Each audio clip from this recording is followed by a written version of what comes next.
നമുക്കറിയാം വയനാട്ടിൽ ഇങ്ങനൊരു ഇഷ്യൂ ഉണ്ടായതിനു ശേഷം, അതായത് ഈ ഒരു ഉരുൾപൊട്ടൽ ഉണ്ടായതിനു ശേഷം ഏറ്റവും കൂടുതൽ ചർച്ച ചെയ്ത് മുല്ലപ്പെരിയാറിനെ കുറിച്ചാണ്. എന്തായാലും അതുമായിട്ട് ബന്ധപ്പെട്ട് കുറേ അധികം വീഡിയോകളും നമ്മൾ കണ്ടിരുന്നു. എന്തായാലും ഈ ഒരു വീഡിയോ എന്ന് പറയുന്നത് മുല്ലപ്പെരിയാർ ഡാമുമായിട്ട് ബന്ധപ്പെട്ട ഒരു ഫാക്ട് ചെക്കാണ്. എന്തായാലും അതെന്താണെന്ന് പറയുന്നതിന് മുമ്പ് നിങ്ങൾ ആദ്യമായിട്ടാണ് ഈ ചാനലിൽ ഞാൻ എപ്പോഴും പറയുന്ന പോലെ ലൈക്ക് ചെയ്യുക. ലൈക്ക് എന്ന് പറയുന്നത് ഭയങ്കര ഇമ്പോർട്ടൻ്റ് ആണ്. 100 നമ്മുടെ ലൈക്കിൻ്റെ ടാർഗറ്റ്. സോ മാക്സിമം ആ ഒരു ലൈക്കിൻ്റെ ടാർഗറ്റിലേക്ക് നമ്മൾ എത്തിക്കാനായിട്ട് ശ്രമിക്കുക. നമ്മളെല്ലാം കേട്ടൊരു കാര്യമാണ് മുല്ലപ്പെരിയാർ ഡാമിൽ ക്രാക്സ് ഉണ്ട് അല്ലെങ്കിൽ വിള്ളലുകളുണ്ട് എന്ന തരത്തിലുള്ള വാർത്തകളൊക്കെ. എന്തായാലും ഇത് എത്രത്തോളം സത്യമാണ് എന്നുള്ള കാര്യങ്ങളാണ് നമ്മൾ നോക്കാൻ പോകുന്നത്.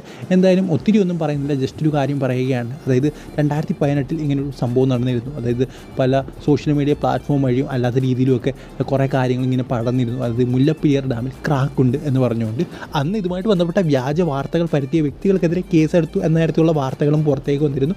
സത്യം പറഞ്ഞാൽ മുല്ലപ്പെരിയാർ ഡാമിൽ ക്രാക്കുകളുണ്ടോ എന്നുള്ള കാര്യം നോക്കി കഴിഞ്ഞാൽ ഇപ്പോഴും അതിൻ്റെ മേലുദ്യോഗസ്ഥരും അധികൃതരും എല്ലാം പറയുന്നത് മുല്ലപ്പെരിയാർ ഡാമിൽ വിള്ളലുകളില്ല എന്നാണ്.